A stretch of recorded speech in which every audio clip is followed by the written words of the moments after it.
Welcome to Weekly Digest, where we highlight the works of ministers of government as they push the administration's development agenda. The Civil Aviation Training School on Friday graduated 17 individuals after their successful completion of the Aeronautical Information Management and Air Traffic Control Assistant course. Minister of Public Works Bishop Juan Edgell, while delivering the feature remarks, reassured the graduating class that the government values their contributions in keeping travelers safe. I want to say to the Civil Aviation Authority and the Civil Aviation Training School, as well as the Air Navigational Services, we must now open up training for the entire Caribbean at a cost that brings in revenue for your school. So I anticipate that we will begin to write our Caribbean partners and let them know that we are offering these courses and that their applicants in their various territories can benefit. In wake of the announcement by government of leasing the Gaisuco packaging facility at Enmore to Gaison's KB Industries to establish a modern oil field service center and manufacturing facility, workers at the plant have been assured of their employment. Minister of Agriculture Zulfikar Mustafa, accompanied by Minister of Health Dr. Frank Anthony on Friday, held a meeting with the workers to address their concerns. Minister Mustafa assured workers that they will be trained and retained by the company to work at the facility. We have had an interested investor where we have signed an agreement that they will lease this packaging plant and they will eventually make it into a modern machine shop.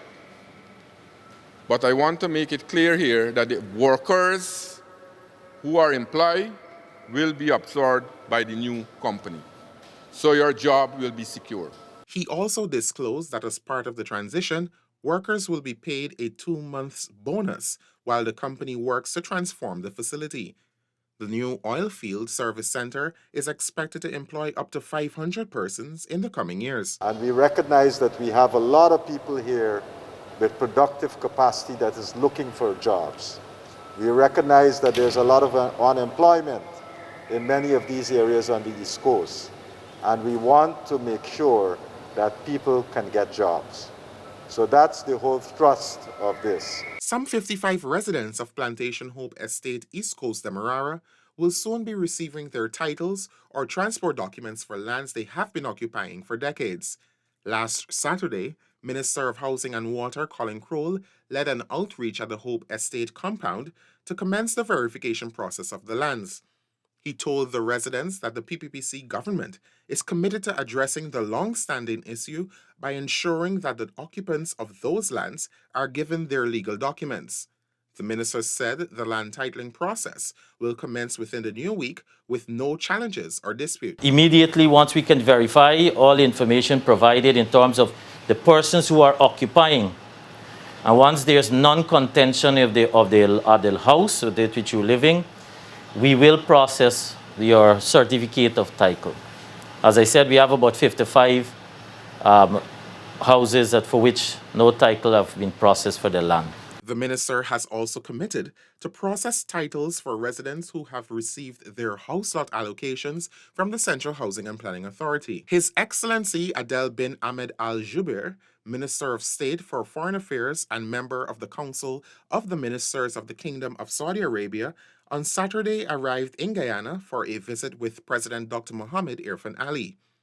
Mr. Al Jubeir and his delegation arrived at the Chedijagan International Airport earlier Saturday and were received by Minister of Foreign Affairs and International Cooperation, Hugh Todd. President Dr. Mohammed Irfan Ali then engaged the visiting Minister of State at State House during a working lunch. Present was Prime Minister Brigadier Retired Mark Phillips, Vice President Dr. Barry Jagdeo, Senior Minister in the Office of the President with Responsibility for Finance, Dr. Ashni Singh, and Minister of Foreign Affairs and International Cooperation, Hugh Todd. Over the last 18 months, Guyana and Saudi Arabia have intensified their collaboration and continue to enjoy cordial and mutually beneficial relations and the visit of the Minister of State for Foreign Affairs will therefore serve as an impetus for the further enhancement of relations between the two countries. The Ministry of Public Works, in collaboration with the Ministry of Home Affairs, on Monday launched a 14-day investigation surrounding the Noble House seafood fishing trawler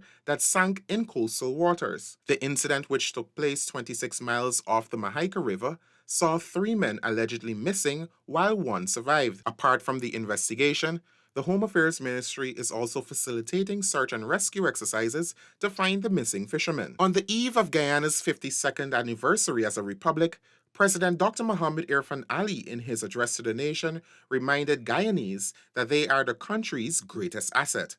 For that reason, he said government is heavily investing in the areas of education, training, and institutional strengthening. President Ali underscored that Guyanese must be able to write the narrative for the future they want to see, while at the same time celebrating each other's accomplishment and being responsible. Across the administrative regions, ministers fanned out on Tuesday to observe the historic day in the various townships. At Linden, Region 10, Minister of Foreign Affairs and International Cooperation Hugh Todd reminded citizens that the anniversary represents a democratic nation. At the flag-raising ceremony in Region 4, Attorney General and Minister of Legal Affairs Anil Nandlal noted that on occasions like the observance of the Republic anniversary, reflection and introspection must be done. This is a very special moment for us as Guyanese. As one people, one nation, one destiny. An anniversary is a very special moment in anyone's life. Whether you're celebrating a wedding anniversary, a birth anniversary, or an anniversary for any other special achievement that you may have attained during your journey. This is our journey as a people, as a nation, as a country. This is a journey that we're taking together as 10 regions, all under one umbrella. At the flag-raising ceremony in Region 4, Attorney General and Minister of Legal Affairs Anil Nandlal noted that on occasions like the observance of the Republic anniversary, reflection and introspection must be done. Our government is committed to the construction of a modern Guyana upon a couple of fundamental pillars.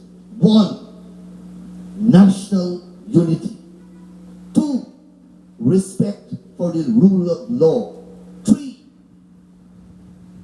respect for the constitutional rights and constitutional values of our society. And 4, every Guyanese must be afforded to play an equal part in that journey to take our country forward. In Region 6, Minister of Agriculture Zulfikar Mustafa urged Berbetians to prepare for the massive economic transformation heading to the ancient county. Minister Mustafa said the unending push by His Excellency Dr. Mohamed Irfan Ali for a One Guyana will see extraordinary developments in all 10 administrative regions. We are more importantly one people, one nation, one destiny. We are one Guyana. This is the foundation upon which our republic state would rest.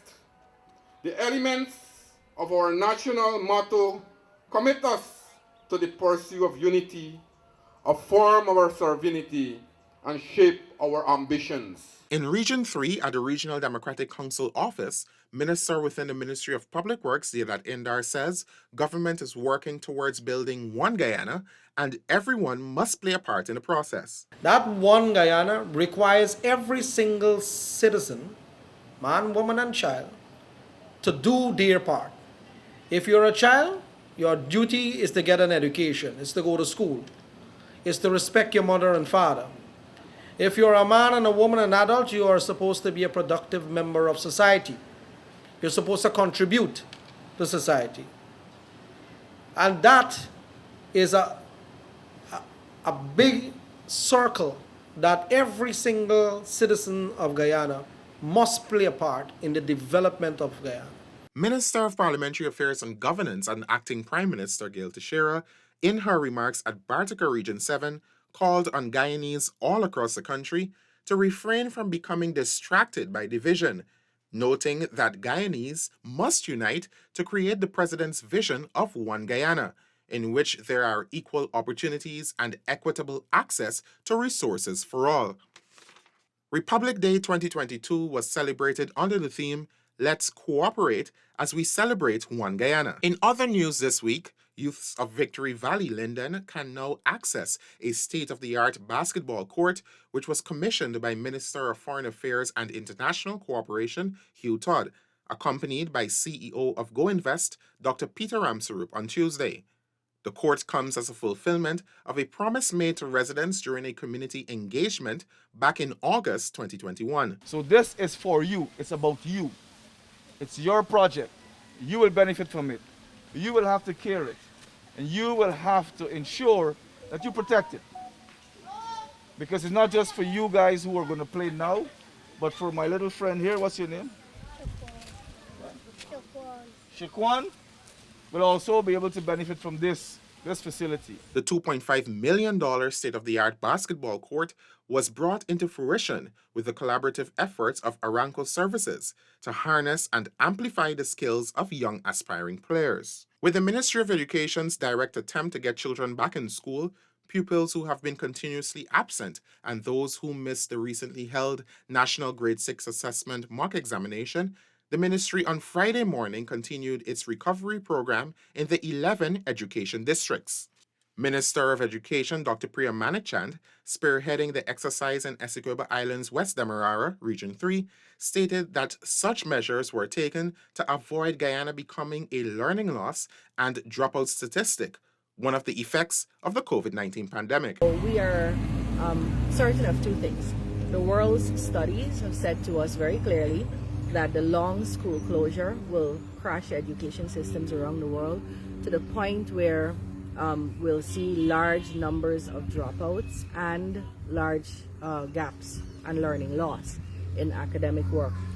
And we are certain in Guyana that we do not have to be a statistic. We could take measures to mitigate against that kind of those harsh consequences. Minister of Home Affairs Robertson Ben is urging the Guyana Fire Service and the business community to form better partnerships in a bid to reduce incidences of fires. The minister was at the time speaking at a Fire Advisory Board outreach held at the Guyana Police Force Training Center on Friday. As we go through now where we are, a transition to a new energized fire service, that the advice, the engagement, the facilitation, the interest even in respect of this serious national challenge otherwise is much more improved. The fire service is going through a transition.